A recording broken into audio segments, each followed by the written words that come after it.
Welcome to Econ Talk, part of the Library of Economics and Liberty. I'm your host, Russ Roberts of Stanford University's Hoover Institution. Our website is econtalk.org, where you can subscribe, comment on this podcast, and find links and other information related to today's conversation. You'll also find our archives, where you can listen to every episode we've ever done going back to 2006. Our email address is mail@econtalk.org. We'd love to hear from you. Today is February 10th, 2015, and before introducing today's guest, I want to thank the 1,139 people who participated in the survey asking for your favorite episodes of 2014.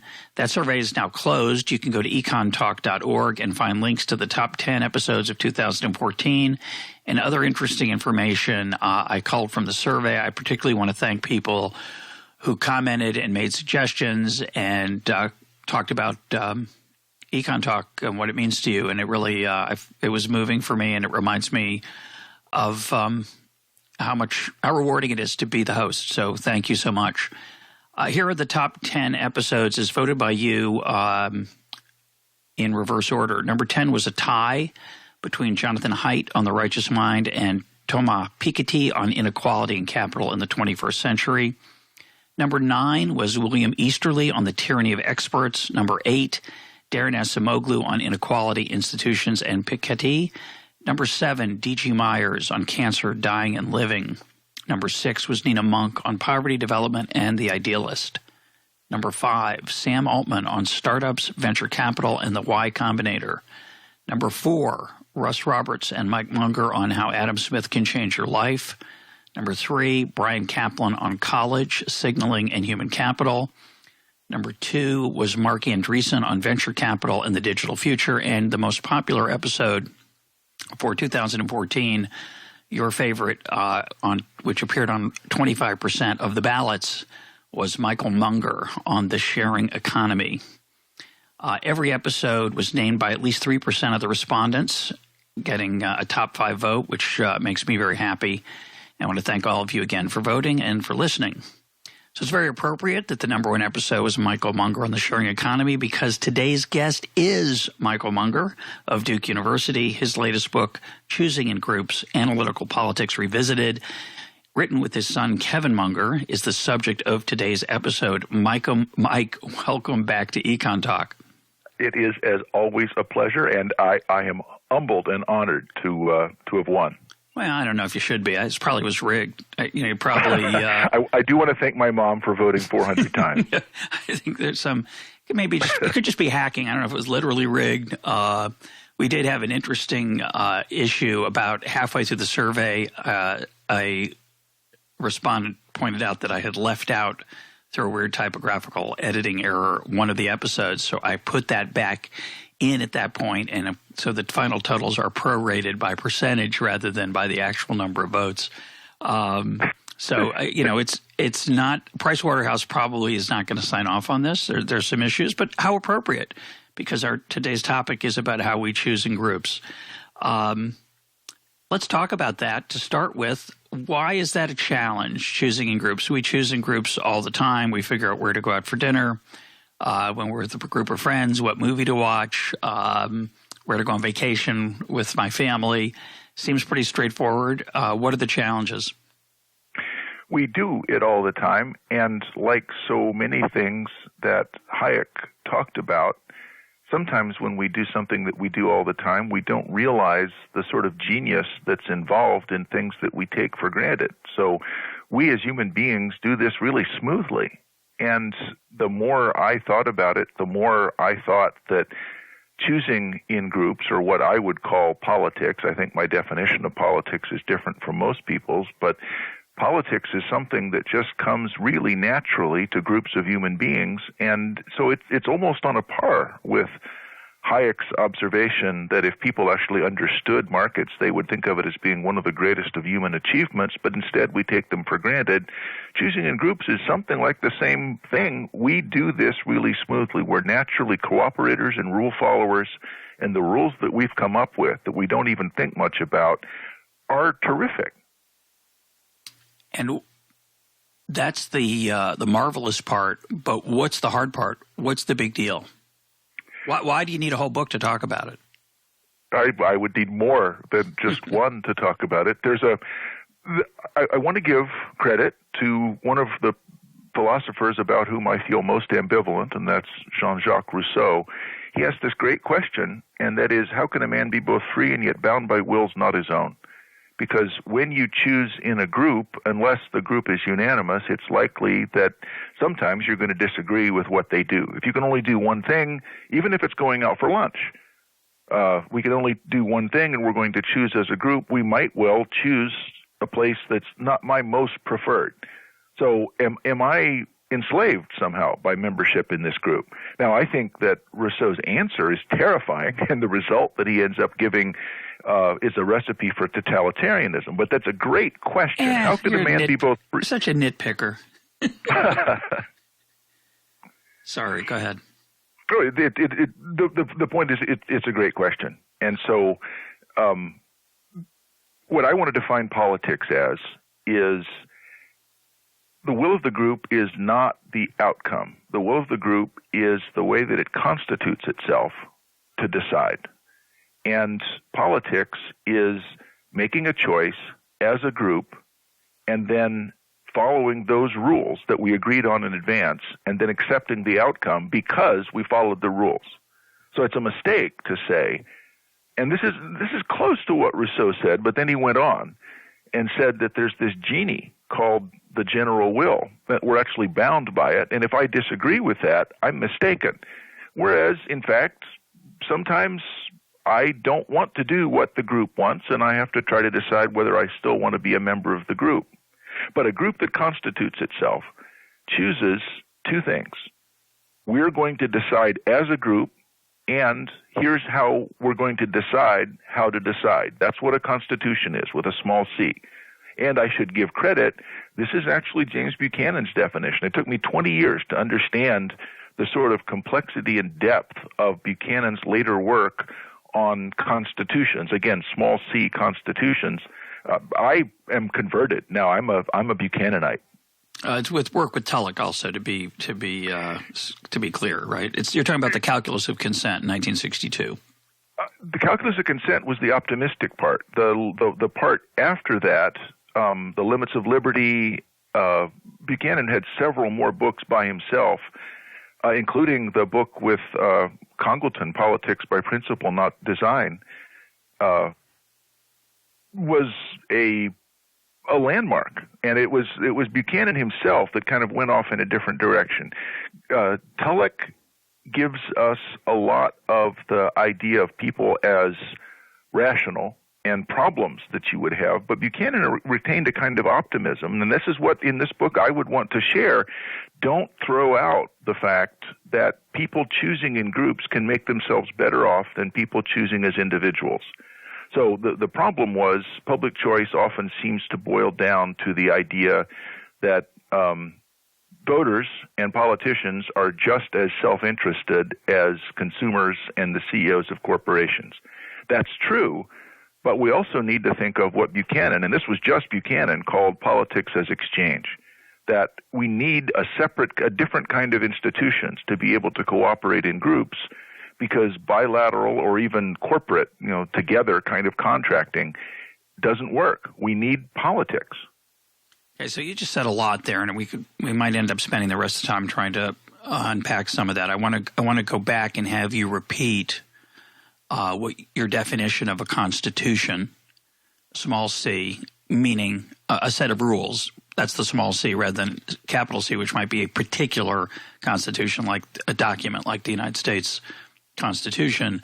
I want to go back to that, and I want to go back to this issue of the will of the people, because you said something very subtle there, and it's an issue that comes up now and then on Econ Talk, and I have a lot of listeners who get upset when I refuse to accept that political outcomes are the will of the people. So I want to dawdle on that for as long as we need to. So go back and describe again what a constitution is. I want to argue that a constitution has two main parts. Now, I break it down quite a bit more in the book, but the two main parts are membership that is becoming a group. A collection of individuals have a kind of contractual relationship where it's an agreement that they will become a group. They'll choose as a group, and they'll accept the outcomes. Second, they choose a set of rules by which they'll make choices. And there needs to be, in the first part, some provision for entry and exit. So if there's no way for me to exit this group, then I'm not really free. And when you think of most of the groups that we talk about going to lunch, I can say, I don't like that place, I'm not going. Now, I'm going by myself, or I'm going to go with a different group of friends today. We'll go next Wednesday to my place. And, of course, someone who always does that doesn't find him or herself in very many groups. Because and then some people don't value being in groups very much, but most of us do. We actually would prefer to go to lunch with other people instead of going by ourselves. So if for no other reason than company. But there are other reasons why participating in a group matters, and the contract part of this is really important. So let me say briefly that what struck me was that without the ability to be coerced voluntarily, I'm not free. And we always think this is obvious when it comes to bilateral contracts. If I want someone to come fix my roof, then operating in the background is machinery and architecture of enforcement. So we write a contract. I give you $1,000 in advance to buy the shingles. You come a couple of days later, you put the roof on. I owe you another $8,000, and I pay you. And if either of us had violated the terms of the contract, there would be coercive forces brought to bear. Some of it would be lawyers, but some of it would be men with guns.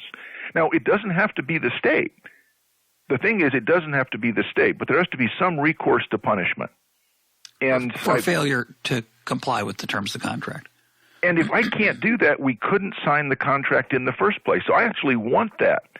I want there to be some easy way of enforcing this contract without me personally have to go after you with a baseball bat or you coming after me with a knife. We don't want to have to enforce things that way. We want recourse to some enforcement mechanism. And in equilibrium, meaning that if we both behave knowing that that's going to happen, it never happens because we both obey the terms of the contract. Now, it also could be that there are social sanctions. I would know that other people would say, oh, he's a cheater, don't trade with him. But that's, in a way, that's coercion too, because business and benefits are being withheld to me because I violated the terms of this contract. So in bilateral exchange, we're sort of used to that. Buchanan's genius insight was that you can extend this to contracts that are not bilateral. And the examples that he gives were simple, but it tended to be his experience living in a rural area. Mosquito control. If all I do is get rid of all the old tires and mud puddles on my property, there's still a lot of mosquitoes because they can breed otherwise and they fly. So the entire neighborhood has to do this. Each of us can free ride.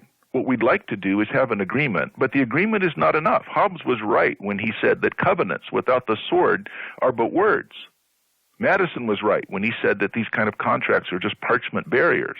We need some kind of enforcement mechanism just like we need in bilateral exchange. And in fact, that's the only way that we can be free. The paradox is recourse to voluntary terms under which we'll be coerced are the only terms under which we can be truly free, because then we can write contracts that can be enforced. The difference is that a constitution, finally answering your question, is an agreement among a group.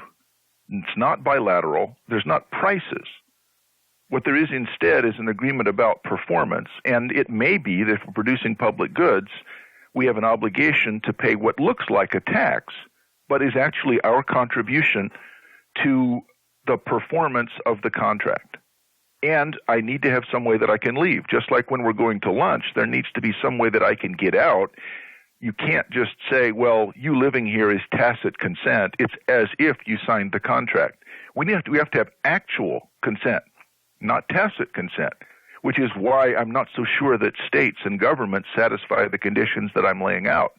Because that's just a whole different question. But we'll get to that. Right now, we're really talking about Buchanan's theory of clubs, right? Yeah. I join a club and I submit to the rules of the club, which include probably a membership fee, which I pay voluntarily but coercively if I accept the fact that if I don't pay, enjoy the services, that there could be a punishment for that. It could be that I'm going to be taken to court. It could be I'll be shunned, like you said. It could be social. But in addition to that obvious example where I have a membership fee, there are rules of behavior within the club that I accept when I join the club. To take a silly example, I might have to wear a shirt if I'm in the restaurant of a literal club. And in that case, you could say, well, but you can't tell me what to do. And the answer is, your point is that, well, you're not telling me what to do. I chose freely to submit myself to the coercion that if I want to eat in the cafe of the club, I have to wear a shirt. Just like the roofer is telling you what to do, you really do have to pay him. And you say, I'm going to call the police. You're trying to steal $8,000 from me. No, I fixed your roof and you agreed to pay me. We have a contract. So, yes, he's telling you what to do, but it takes place after what Oliver Williamson called the fundamental transformation. So we have a contract. Before the contract, I can choose all sorts of things. After the contract, I'm bound by my agreement, and it's actually important to be able to achieve liberty that I can make those sorts of agreement by which I will be bound. The thing about clubs is it's an important example, and again, it is Buchanan's work, as you said. The thing about clubs is those are excludable but non-rival, which means in technical economic terms, it's possible to withhold if you don't pay, but the good itself is non-rival. And an example is swimming pools. So a lot of communities have swimming pools, but you can have a guy at the gate. Are you a member? Are you not a member? But I couldn't have an Olympic-sized swimming pool by myself. We need 100 people or more to have this large facility. So it's not something that the market could provide. What Buchanan says is, well, the market can't provide it perhaps, but you don't need the state because these hybrid organizations, clubs, groups, can constitute themselves to provide this. It's not true that things that have the aspect of public goods can only be provided by the state. The mosquito example is interesting because it's not excludable. Yeah, I don't understand. There's a problem where... Go ahead. Again? Finish up and I'll come back. Go ahead. The mosquito example, I don't have a guy at the gate saying, okay, this guy didn't pay, so these mosquitoes can't go onto his property. Forgive me. This guy did do the work. The mosquitoes can't go onto his property. You didn't pay, so the mosquitoes can go onto yours. Yeah. So the difficult problem is how can we constitute ourselves on things that are closer to public goods, but in ways that still don't require state provision. I don't understand the Olympic-sized swimming pool. Obviously, I can build an Olympic-sized swimming pool and charge people to come use it. So I don't see that really as why is that not a market? Why is there a problem with the market providing it? The group of people, that could happen. It almost never does because it's risky. I might not get enough members, whereas the group is providing an enhancement to their Buchanan's argument was, at least, and in fact, we actually see this happen a lot. Very many neighborhoods have this sort of semi-private swimming pool arrangement. It improves the value of the property of everyone around. I guess I see this more as an empirical argument. It turns out, given the transactions cost of different contracting arrangements, we just do not see private swimming pools. We do see a lot of semi-public club swimming pools, and it must be, and I'm just making an ex post Coasian argument, it must be that that's because that's the lowest transactions cost arrangement. Yeah, I just want to push a semantic issue here, which is that we just made a distinction between three types of activities, market, state, and then this club. But to me, I like to think of the club as a different kind of market solution. And by market because you're solution, from Chicago. That's the way you Chicago people think. Because it's not – I don't want to just use the word market to describe profitable activities. I want to allow it to include voluntary activities because, as I've learned from my friend Dan Klein, I think the distinction between voluntary and coercive is extremely useful. So if I purchase a pool membership from a private profit maximizing actor, I don't see that as being much different from a group of us. Not a group of us, because literally the group gets going after a while, and then I just choose to join or not. There's a fee. The group isn't doing this perhaps to make money, but they're doing it to solve a problem, and that's the way I like to think about it. There are different ways to solve problems. Some involve profit, some are nonprofit, which would be more of a club or a co-op, and some are coercive, requiring taxation. So Gene Fama has a great paper who won the Nobel Prize recently, and who is an avid listener to Econ Talk. So, Gene, if you're listening, hello.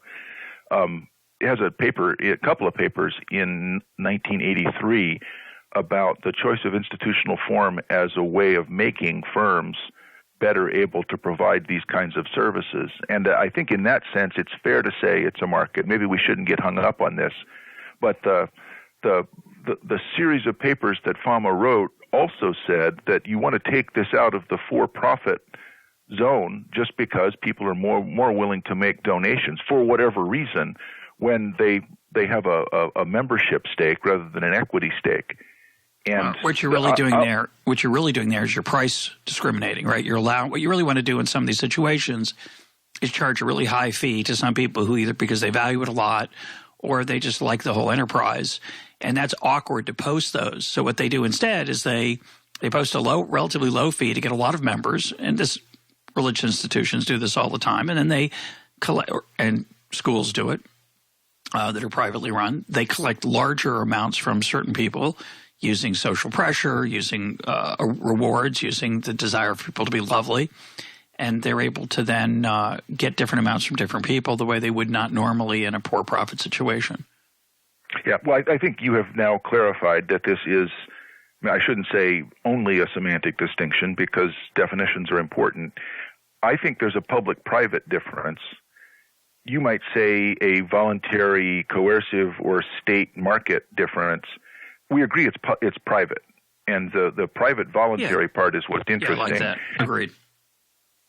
So that we might agree on that. Let's take one more example that you use in the book to help clarify this, which is the classical example of Ulysses and the Sirens. So talk about that as an example of coercion and freedom. Set that story up. Part of it didn't occur to me for a long time, but this is actually an illustration of Oliver Williamson's fundamental transformation. There is two. I prefer the Greek Odysseus. Ulysses is a later Roman bastardization of it, so I'm going to go with on the Odyssey. Odysseus knew that in the future he was going to want to do something other than what he wants himself to do now. So Odysseus 1 is trying to come up with a set of rules, knowing that he himself, Odysseus 2, is going to try to break those rules. Now, the particular story, and this is from Circe was warning the men that were sailing on Odysseus' ship, you're going to go by the island of the Sirens. And these are beautiful women, and they sing a song that's so seductive, you'll lose your senses, you'll swim, you'll jump overboard, your ship will be dashed on the rocks.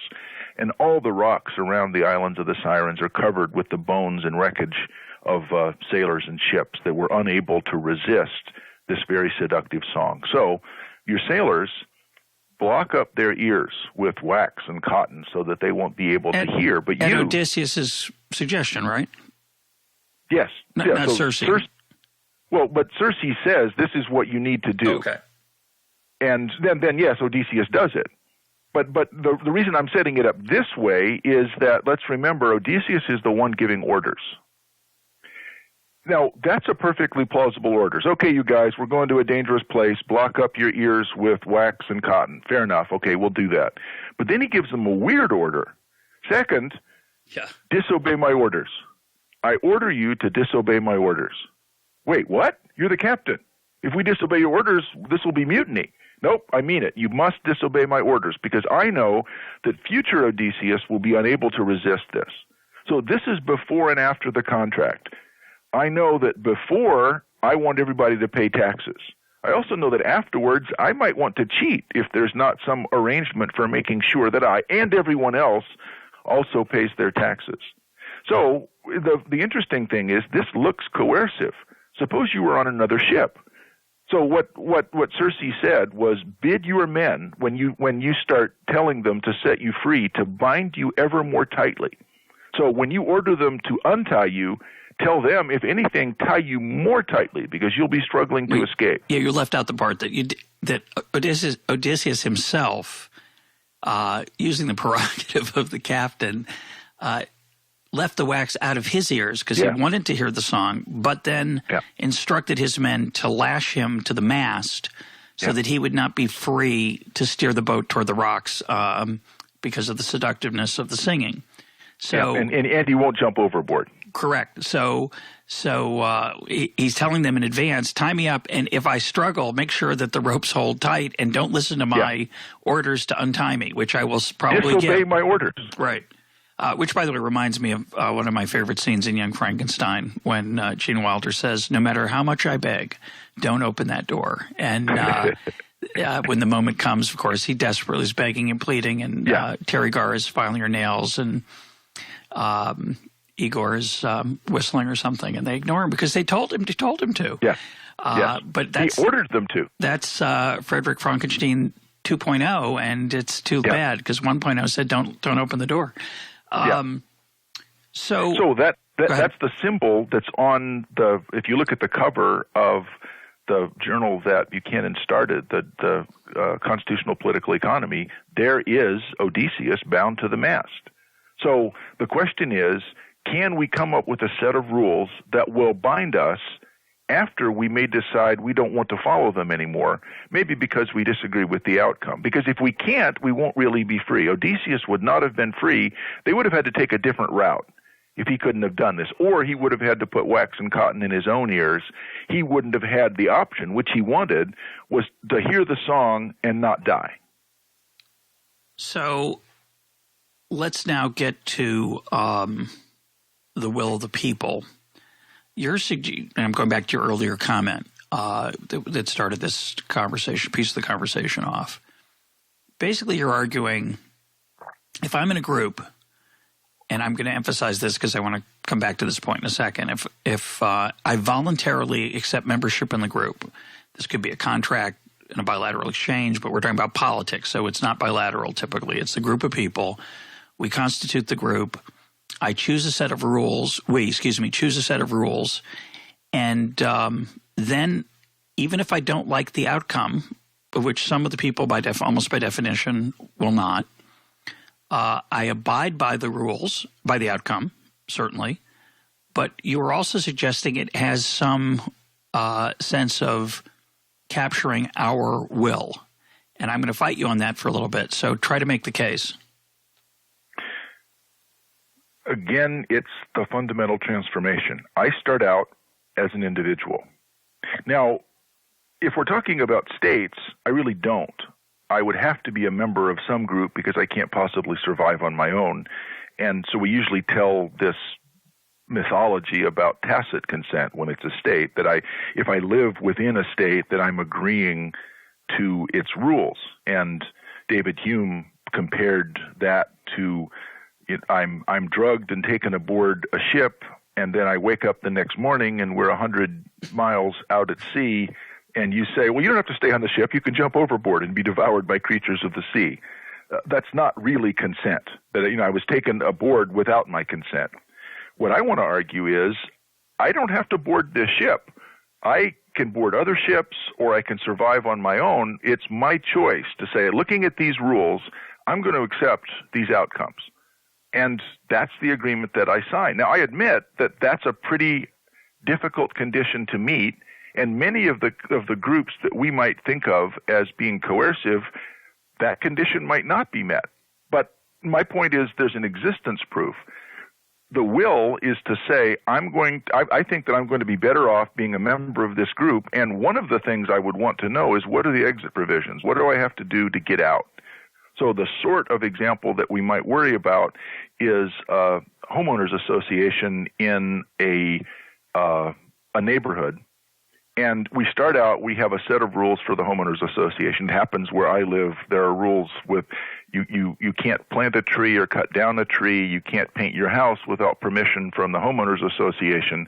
But I knew that coming in, and that was the agreement that I accepted when I purchased the house, maybe because I don't want other people to have that right either. So it's a solution to what might be an externalities problem. We don't want people doing bizarre things to their houses and hurting property values, but it means that I'm bound by that also. Now the neighborhood association changes the rules and says we're going to have much more restrictive decisions, and you can't change the color of your curtains. We can see those through the window, and you can't change the color of your curtains without our permission. In the first case, the will of the group was actually met by agreeing to the rules. In the second case, it's not so clear because we're changing the rules in the middle. So what I want to say, and this isn't me, this is Buchanan's claim, the consent is not to outcomes. The consent, the will, the collective will, is to the Constitution. And oftentimes, if you change the rules, that's coercion that wasn't consented to. So that distinction may seem too subtle, but it means that we might be able to get consent, and that's the will of the group, the will of the individuals who make up the group, can be embodied in the Constitution. But it seems not in the rules when we change the rules. So it seems to me there's two things that are left off of the earlier two-part description of a small c Constitution. So I think, correct me if I got it wrong, you said issue number one is who's in the group, and issue number two is how do we decide? What are the rules by which we make group decisions, correct? Yes. So I would say there are two more things that have to be made clear. One is what are the rules for changing the rules? And in the United States, we have two ways to do that. We have the amendment process to the Constitution, and then we have the opportunity to call a constitutional convention, which has not been invoked, but it could be. So well, it did happen once. And it turned out pretty – they changed a lot, so we may not want to do that. Right, so we did that once, but we haven't done it since. And no. So who's in the group? What are the rules for making decisions? What are the rules for changing the rules? And I'm going to but that's part of two. The reason I divided it is actually five. But if you divide it into two, the rules have to include rules for changing the rules. But you're still right. That's very important. And then the fourth thing I would add, which to me is central, and if we look at the evolution of the political process of the United States, to me is the central thing. The central thing that we haven't talked about yet is what is allowed. And I understand this is really part of the rules, but I'm just breaking it out.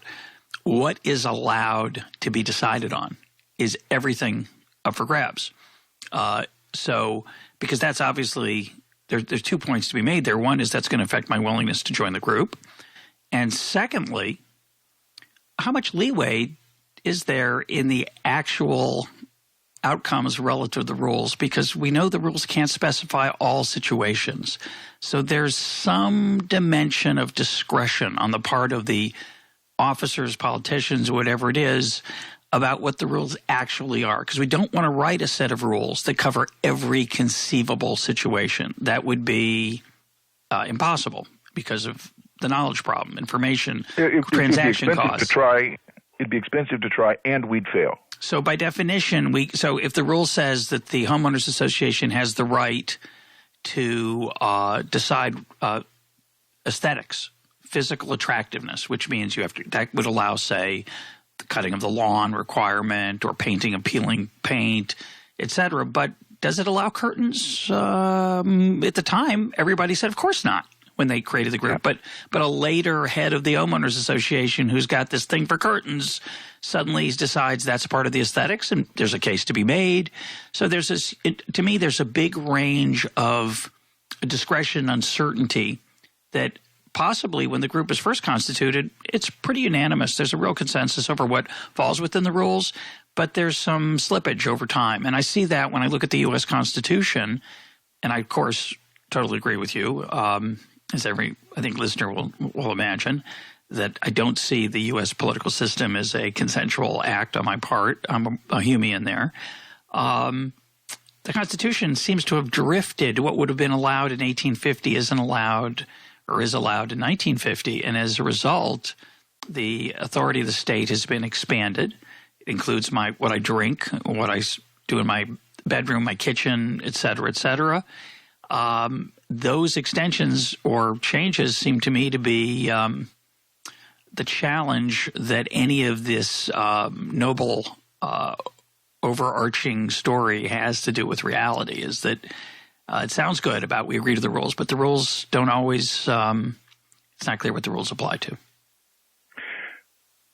There's two responses that I have, and I'll try to be brief. First, many of the issues that you're talking about apply equally well to any kind of complex, over time contract between two individuals. So the hold-up problem, the kind of Klein, Crawford, and Alchian and Demsetz problems, for theory of the firm, we can't write a complete contract there either, and so we need some way of adjudicating disputes. Maybe we can try to write it into the contract, but it's too hard to specify everything. So if it's a long-term contract, one of the things that you might see is Coase theorem sort of results, where it might be easier for me to acquire my supplier rather than be subject to hold-up problems. And so there's a question about the optimal size of the group, even in private bilateral contracts. So that's always a problem of having slippage if it's a long-term rather than one-off contract. That doesn't mean that it's easily solved, but it's not unique to choosing in groups. That's correct. Second, your example elides over into say, well, what about the state? And neither Buchanan nor I would want to argue that this is a way of justifying the state. I don't think you can. What I do want to say is there are things that are private and voluntary, but don't rely primarily on what look like market institutions, but use some sort of collective choice, voting, or other way of aggregating the views of the people who are members that nonetheless can serve the interests of the members in the group, and people will find themselves better off signing these sorts of contracts. Explain. So if anything, well, if anything, the fact that groups of us, and this is in a way the Lewis and Clark example that is in the book, groups may use not bidding, but some sort of voting mechanism for trying to get information about what they should do because they're not sure. Individuals have views on this, but we have to choose as a group. And so we use institutions. And there's all kinds of different ways of voting. It doesn't have to be majority rule, but they use some mechanism for voting, a non-market way of choosing, which is a discovery process. Markets use prices as a discovery process for trying to decide the relative value of resources. Politics uses voting as a discovery process to illuminate the relative value of different alternatives, and no individual in the group may know which one the group thinks is the right one to do. Now, does it work perfectly? No. But in many settings, it may be the only choice that we have. So let's turn to voting, which and the example you start with in the book is really a beautiful one.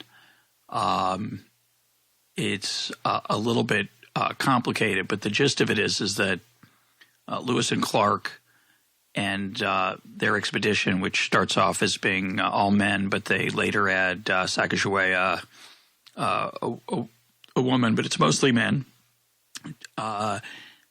This group ends up at the Pacific Ocean near the boundary of current-day Washington State and Oregon State, and it's unbelievably miserable. And it's not clear they're going to make it back alive. They have weather threats, they have Indian threats, they have a problem that they might not have enough food. So it's a really important decision to decide what to do now that they've reached the ocean. Should they – and their three choices are, if I have this correct, head north, head south, or head inland. Is that correct? Yes. And so what's fascinating to me, and I read Undaunted Courage, I listened to it on tape. It's one of the best most engrossing things I've ever listened to, or I'll call it read. It's an incredible, incredible book. And and is worth by reading. By Stephen Ambrose for listeners, and worth reading even if just for the ending, just for the post-expedition ending, an unbelievable story. So throughout the expedition, Lewis and Clark they're the boss. There's two of them. They're a group, the two of them, but the other, how many men start off on the trip? Is it 39 or something? 40? Including hangers-on, 45. Okay, so throughout the trip, they've been. It's not a democracy, as you point out. They whip people who don't obey decisions. Well, it's a constituted group that is not a democracy because it's a military hierarchy. The Lewis and Clark are captains, and the others, the highest rank is sergeant. And there's no question what happens when an enlisted man disobeys an officer in what, in effect, is wartime in hostile territory. And so they come to this point and they do something surprising, you point out. So describe what they do. Well, one bit of background, my co-author on a couple of earlier books was Melvin Hinnick. And he and I were going to do a new edition of this book. It would have been very different. He called me on a Sunday and said, I think Lewis and Clark actually voted, and they had more than two alternatives, which for technical reasons, people who study social choice, that's potentially interesting. You should go look this up. And so I said I would, and we would talk later in the week. But the next morning, Mel fell down the stairs at his house, broke his neck, and died, didn't survive the fall. His wife found him at the bottom of the stairs. That was the last conversation I ever had with Mel. And I wrote a very different book. I didn't write anything for a while. I kind of shut down. But that example was something that Mel pointed me to. And what's interesting about it is that it was a choice that had an interesting structure because there's three alternatives with no majority in favor of any of them. But what's more interesting is what you've already alluded to. This was a military group. Lewis and Clark in the past had been the only people in the entire expedition that thought what turned out to be the South Fork of the Missouri River was, in fact, the Missouri River. All the men wanted to go north. Only Lewis and Clark said, no, we're going to take this south one. It looks like the Missouri to us. That's the one that's going to lead us to the Shoshone. And the men said, okay, you guys are the boss, because they were. Now, it may have helped that Lewis and Clark were correct, and it was, in fact, the correct fork of the Missouri. So it was not true that Lewis and Clark were in any way afraid of exercising their obligation to make choices and be responsible for them. They were perfectly happy to be in charge, not one qualm in the world. Nonetheless, in this case, they voted. So I think the first thing, they asked for a vote.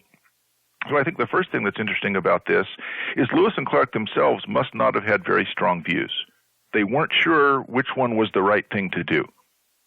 They wanted information, and they wanted to have, I think, the participants feel like they'd had some stake in the outcome. And those two are the reason that I think we often conduct votes. In groups, we might have informal things that are not formally required by the rules. We still might ask everybody what they think. Now, maybe we count votes, or maybe it's just a deliberative process where everybody expresses their views. But there's something fundamentally human about those two ideas. Let's see what everybody thinks so that we can get information. Maybe we're wrong. And second, we get a sort of affirmation that this is what we want to do with all of the problems of attributing will to a group, because a group can't have a will. Only individuals can have will. But this is what we as a group are deciding to do, and the chance to express it publicly like that, there's something very human. I describe in the book what the scene must have been like. It's 45 degrees, it's raining, it's been raining for 6 days. They're not in a hotel, they're in tents. So that, they've said it's whipping. They don't have any Gore-Tex either. This is bad. Their clothes are rotting. They have to get this right. And so each of them in turn says, this is what I think. And then a decision was made. They went to Fort Clatsop, and now you're back to the story that Ambrose tells so well. But in this one brief choice, they reconstituted themselves as a different kind of group, not a democracy exactly, but as a group where each person's opinion counted the same and tried to say, well, what should we do? Now, I just want to make one cynical remark about voting, and then we'll go on and talk a little bit more about Lewis and Clark. But, of course, we don't know. I don't think we know. You correct me if I'm wrong. It's possible that Lewis and Clark had informally canvassed the group, and they knew what the vote would be. And this happens in organizations all the time. It's true that the vote decides things, but the people in charge, there are people in charge of when to vote. And so that decision of when to vote and knowing the vote in advance can effectively give the illusion of a group decision when, in fact, it was really the decision makers at the top who, if they hadn't liked the way the vote was looking, they just would have said, no, there's no vote. We're going to Fort Clatsop anyway. It's also possible they could have, after the vote came out for Fort Clatsop, they could have said, we still don't agree with you. So there's a certain romance about this that's, it's very moving, actually, because of the situation that they were in. The other point I want to make, though, is that I think the information provision of voting is overrated. James Surowiecki, in a wonderful book called The Wisdom of Crowds, talked about the different ways that knowledge gets aggregated through various surveys, voting, et cetera. And I'm skeptical about a lot of that. Often in voting, the fact that people have no limited incentive to vote wisely seems to me very destructive of providing and producing information. In this particular case, though, the fact that it was probably life or death probably did concentrate the mind wonderfully, to quote Samuel Johnson.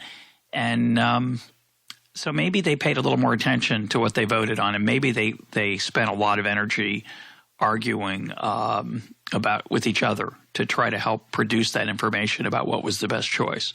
But I'm a little bit skeptical of voting when there's not that much incentive to be informed.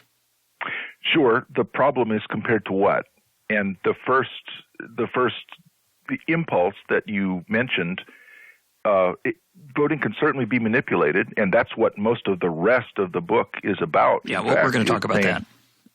But what's interesting is, in spite of that, how often do we use it? Is our faith in voting or some kind of expression of preferences misplaced?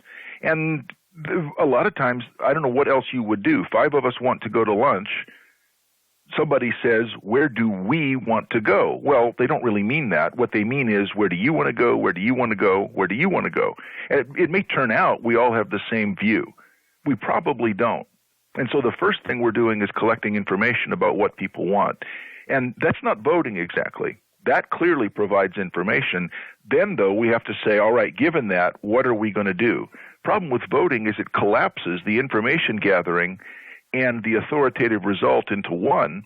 And often it's in groups that are so large, the incentives to actually get information about the outcomes is limited. And I may just say, this is my opinion in hopes that I'll get, that people will think me lovely because I'm saying something that sounds charitable, knowing that my vote can't possibly influence the outcome. And so Jeff Brennan and Lauren Lomaski have a great book, Democracy and Decision, where they say in groups that are larger than just very small ones, there's no reason to expect the votes that people, the views that people express to have anything to do with what they would actually pick.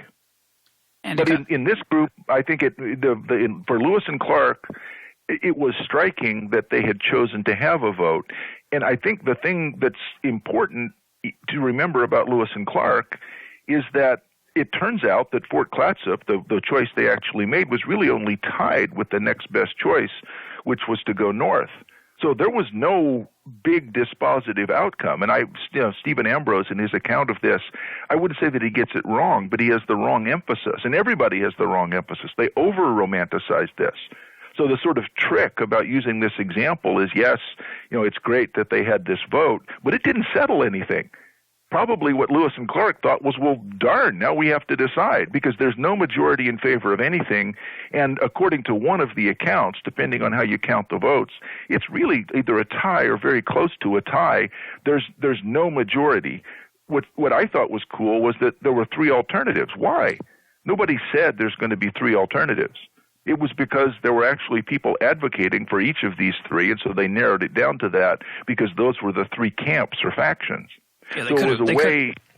They could have made it 4. They could have said camp on the beach and keep a 24-hour guard to see if a ship shows up. There could have been many. Nobody was advocating for that. So there's an endogeneity to this decision structure that I just think is fascinating. That a group of people struggling with a difficult problem tried this, and you can easily imagine if they had chosen a different way of approaching it, they would have gotten a different outcome. Yeah, we'll talk about it in a sec. I just want to emphasize the exit part again. In this particular case, it's probably as clear as possibly can be that if you disagreed with the choice, and you said, I didn't vote for Port Clatsop. I voted for heading inland for the winter because I thought game would be more plentiful there. A person who then said, so I'm going off on my own is probably is like Hume on the boat. He's probably not going to make it. Nope. So the exit opportunities here are very limited. And it's possible, by the way, I don't think you wrote about this, but it's possible that Lewis and Clark, not only would you die if one of the people die if they went off on their own, but maybe many of the group would die if some of them went off on their own. Yeah. You could have had a subgroup, say 8 people or 10 or 12 in some of the votes. Yeah, well, we didn't like Port Clatsop. We're going off on our own. And the answer was, well, then we're all going to die because we need this. Yep. There's economies of scale in hunting and provisioning, et cetera. Defense. You have to be a large enough group that if you come upon a group of – Yeah. Yeah. But the other point, going back to the lunch, I think it's really important to think of – and for me, this is why I often just think about what belongs in the political sphere and what belongs in the private sphere. You don't want too much stuff in the public political sphere that when it's possible to choose on your own and not be harmed, right?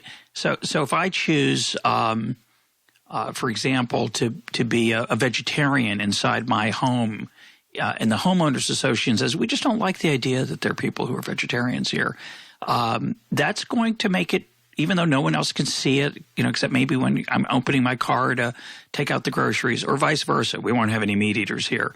I can understand why people might join together who want to eat a certain way, but those are private choices fundamentally. Those are private choices, and the more we make private, you mean individual? Yes, because it could be the homeowners association is a private association, but it's still a group. So you mean an individual choice? What I really want to say is a homeowners association that wants to dictate everything I eat is no longer what we would think of as a homeowners association. It's a what you call it? Not a what do you call a group of people who live on their own and have really strict rules? Not a cult, but it's close to a cult. What's the word I'm looking? There's a word for it when a group of people go off and live on their own under very strict rules, right? As a group. It'll come to me later, maybe, but we all. I think it's a sociology department. Wait, that's not right. No, that's never a cheap mind. Shot. It's a terrible thing to say. I'm thinking of a commune. That's the word I'm thinking of. Yeah. A commune says basically, I choose to be in a group where an enormous range of my behavior is dictated. It might include how I raise my kids. And communes, Russ, what are you doing here? What? Let's say we're plotting out a new neighborhood. We've paid to have the roads built, and we're developers. But we want people to keep kosher, or we want people to be vegans. So in the initial agreement to sign up, it says only vegans can buy these houses, and you agree if you live in this house to be a vegan. Isn't it different if I'm looking around at different neighborhoods and I see this one and I say, oh, that's right, I'd like to be a member of that kind of community, because that's a group of people joining into a group, constituting themselves voluntarily with full knowledge. That's different, full stop, from the homeowners association is taken over by a majority of vegans and adds this now to their constitution. I totally agree. And I'm going down a bad path here. What I really want to say is, in the political public solution, the more things we put into the public sphere, which are by definition, as you say, not voluntary, right? I'm not really voluntarily joining the group called the United States. I'm born into it. In that world, I think I'm very eager to limit the things we put into the political process, to limit it to those things that are not what I would call easily solved by private choices. That is, what I do on a Wednesday morning, what time I wake up, et cetera, what I eat for lunch. And I think to the extent that that certain groups push toward making public those decisions, we get discord. And the example I want to use with lunch is, if the group always goes to the same place for lunch, and there are groups that do that, they have a regular lunch meeting, that tends to attract people who want to do that, and that's great. There's nothing wrong with that. It's, as we said before, it's not coercive. And some people might drop out of the group after a while because they're sick of going to the same Chinese restaurant. But so that at Mercatus, people say, "No, Tyler, I don't want to go to Malatang again." And there's back and forth, and there's discussion and negotiation, and consensus comes about again, and some people move in and out of the group. But that's a really different situation than the political process of a national government, where if you dictate things that don't need to be dictated. In other words, life or death probably is a good thing that we coerce ourselves. It's probably a good thing that there's a defense budget. It may be bigger than I'd like. It may do things I don't like with it, but I concede that there's a real publicness to defense, and maybe even to mosquito abatement. But then once you start moving into other things, it's to me, all the logic falls apart. And that I do want to keep defending Buchanan. What Buchanan's worried about is a monolithic Leviathan, because he thought once you have a state, it will just eat all of the other choices. It will pull all of them inside like a sort of great vortex. All of the choices will become public, because that's the way that states work. That's the logic, is to expand, which is why he wanted private groups. So a private group is one that can say, we want to have a commune, and you can join if you want. Maybe they would require that there's some sort of exit provision, but if people sign up and there is no exit provision, maybe that's on them. Maybe we can have a legal system that allows them to leave under some circumstances for breach of contract.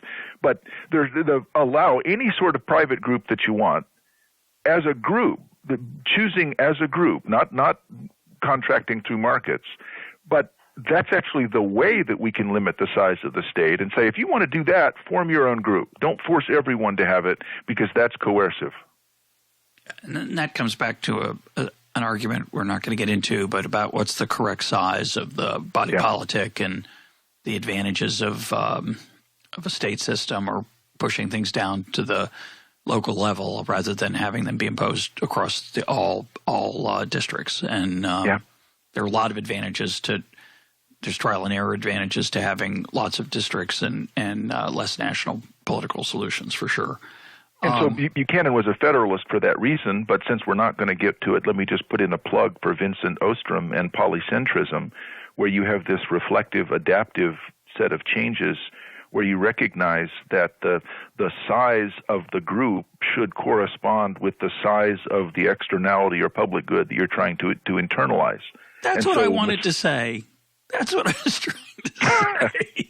My long rambling comment of a minute ago. Say that again. And for the listeners who don't know what you mean by internalize, because we had in the Alex Tabarrok episode, he talked about how a private developer can internalize externalities. So that's a phrase that slips easily off our lips. So go back and explain the Vincent Ostrom example. Well, what Ostrom argued for was what he called polycentricity. And he thought that states and public organizations are really bad at matching the size of a decision body to the size of the problem that they're trying to deal with. And so the problem might be mosquito abatement, which is relatively local, or the problem might be national defense, which is by definition going to have to be pretty large. Pretty national. And so the police protection, maybe that's larger. Fire protection's relatively local. Maybe you can handle that with small volunteer fire departments. What Ostrom was preaching was a sort of Hayekian ignorance.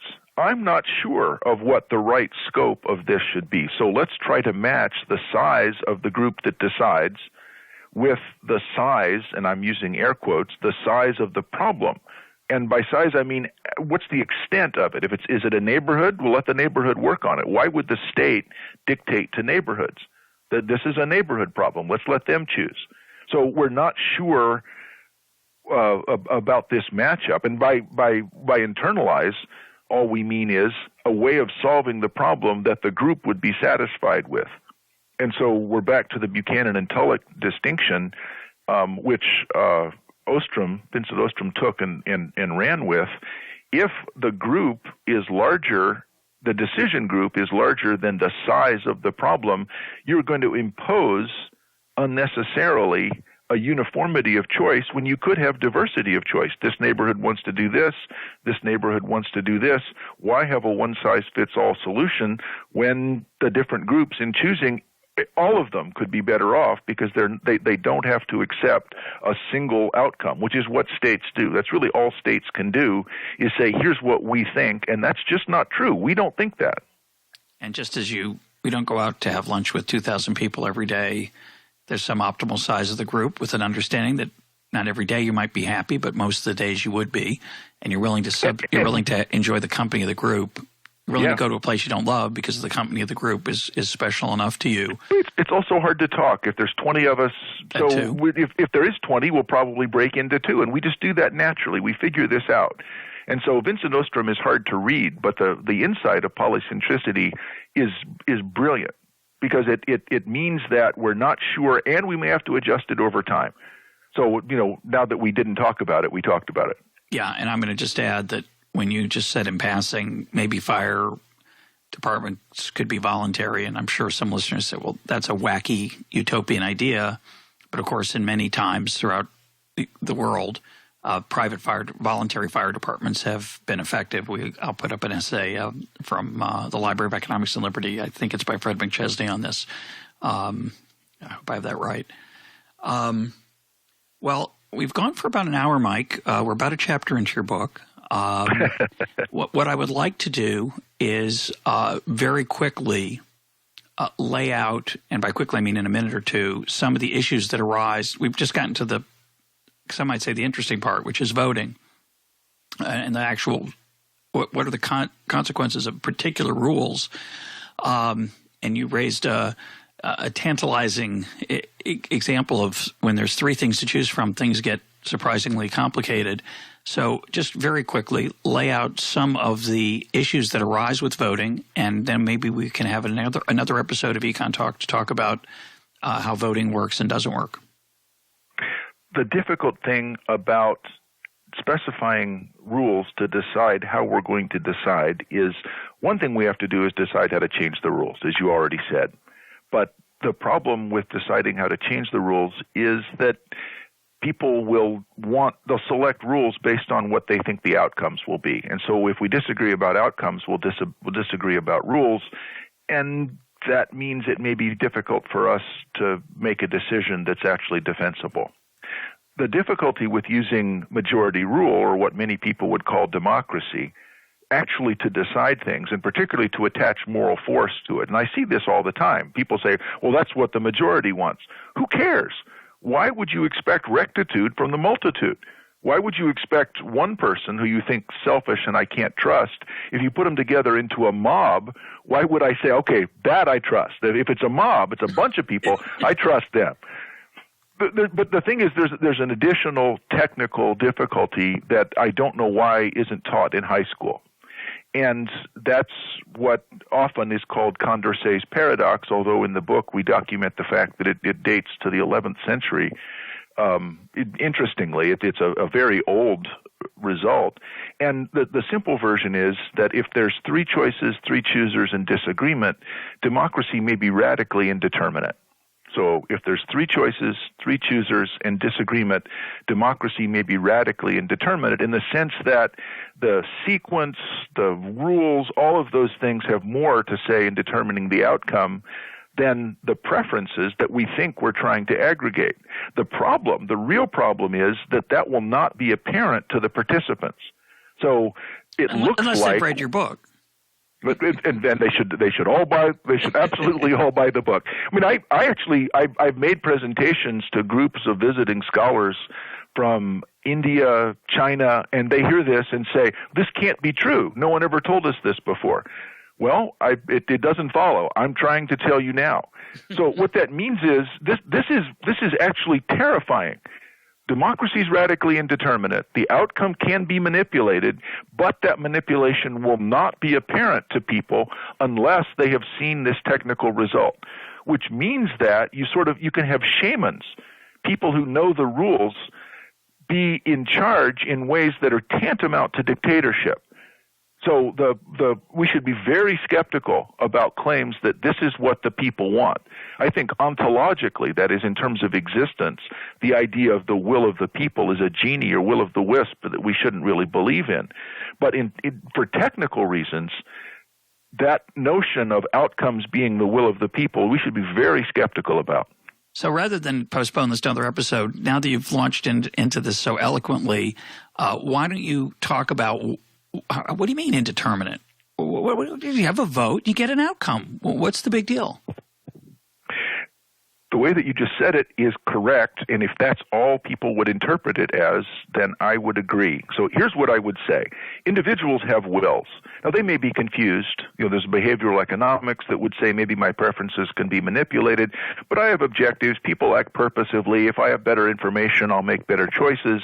So I know what it means to say that an individual has a will. Maybe I have competing wills, but economics is about trade-offs. So I want to lose weight and I want to eat donuts. I'll work that out somehow. But why would you expect that a group has a will? And James Buchanan, in his famous review of Kenneth Arrow's first book on social choice in 1954 in the Journal of Political Economy, has just a remarkable insight. Of course, you would expect democracy to be indeterminate if people disagree. How could you possibly come up with a consensus out of disagreement? It would be magic. And unless you believe in magic, you shouldn't expect that. So individuals have wills, groups have choices, and choices depend on decision rules. And that's why Buchanan wrote about choosing how to choose. The calculus of consent was mostly how should we pick rules, knowing that rules really, really matter. So what I mean by indeterminate is, given a set of preferences, you have a group of people, they disagree, but they want to choose as a group, maybe because, as like Lewis and Clark, they know that they can't split up. They actually have to stick together. We're just going to have one choice here. But we disagree. What rule should we pick? It turns out that different rules may imply different outcomes. And when you say that, it doesn't seem like a big deal, but of course it is. The same preferences with different rules give you different outcomes.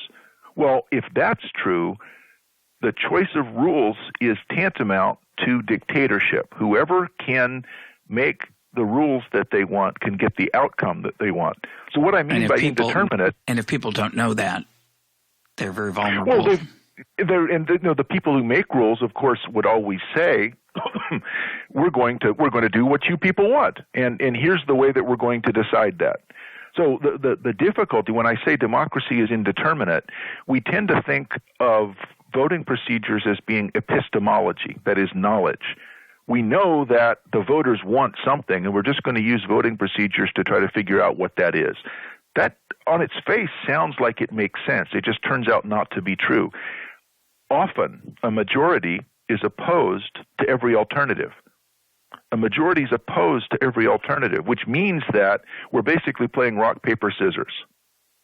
So if you have three alternatives, there's three different majorities. If you say democracy is doing what the people want, well, do you want the majority that thinks A is better than B, the majority that thinks B is better than C, or the majority that thinks C is better than A? Because you can't have all of them. You're going to have to violate the will of one of those majorities. So there are internal multiple majorities. And what I think is remarkable is you read the Federalist Papers, you read Madison, they had a sort of inchoate understanding and intuition about this. So if you look at the design principles of most constitutions, they recognize that this is a problem that they have to solve. The people who didn't recognize this problem, and we talk about it in the book quite a bit, was the French.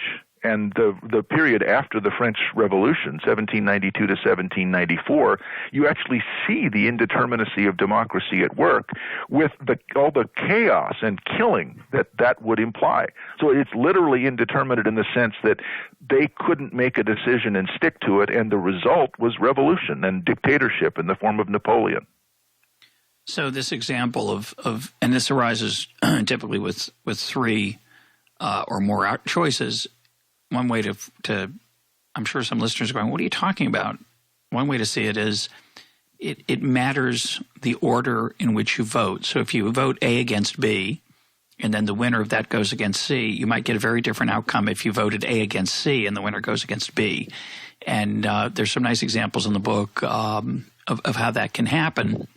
What that means is, when you said there are different rules lead to different outcomes, well, I mean different rules. Sure, voting is going to be different than the strongest person gets to decide, say, or the tallest person, or the richest person. These are just standard majority voting procedures that really have very unattractive aspects when there's more than two things to choose from.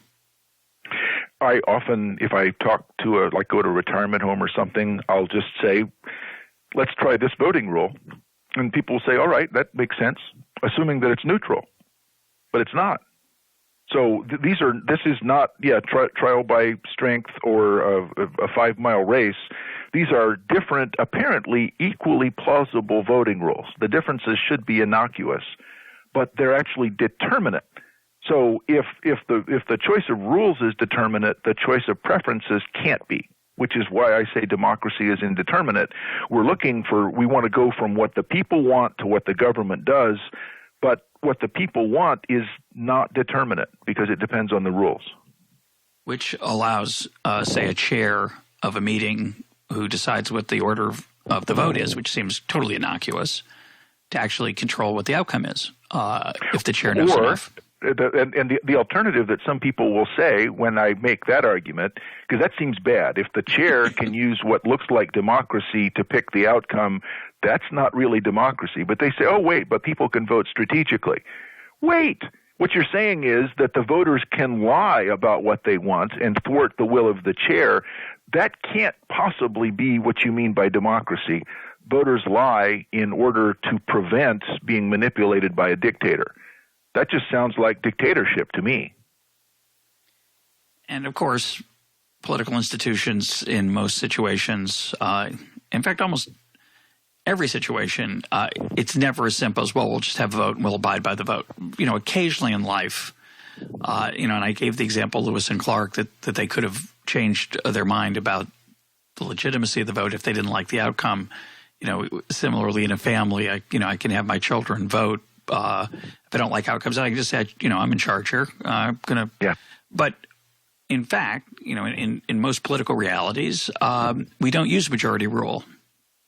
We have a very complicated layering of institutional complexity interacting with majority rule, right? So we have 2/3, we have committees, we have multiple houses, we have a veto, right? We have the Electoral College. So the United States is not a very majoritarian place, even though I think in our mind, no place that survives is majoritarian. That's what is striking. Is all countries that survive have what are in effect ways of controlling this problem. And so the insight that comes from this is you can explain what look like odd institutions because no one may have understood it. This is a very Hayekian point. No one may have understood that they're getting stability from this, and they're getting a determinate choice. Now, it might be arbitrary, but they're getting what looks like a determinate choice because the alternative is chaos. Endless cycling, things being put up for vote again with a different outcome. Well, what you get is you probably wouldn't get cycling. What you would get is revolution because it doesn't seem legitimate. So we almost never observe endless cycling. What we do observe is a democracy where people say, I didn't agree to abide by this outcome, followed by revolution. So France in the 18th century and Egypt in the last 5 years both have gone from democracies to dictatorships, partly because of their inability to come up with institutions that people accepted as legitimate. So it's a harder problem than we act like it is. The United States just tells other countries, oh, you should become a democracy. Well, that's not what we did. What we did was we chose a set of pretty strongly anti-majoritarian institutions. Yeah. My guest today has been Mike Munger. His book is Choosing in Groups. Mike, thanks for being part of Econ Talk. Thank you, Russ.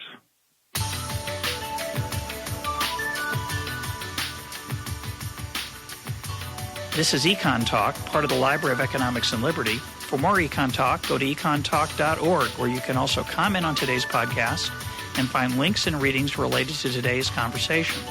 The sound engineer for Econ Talk is Rich Goyette. I'm your host, Russ Roberts. Thanks for listening. Talk to you on Monday.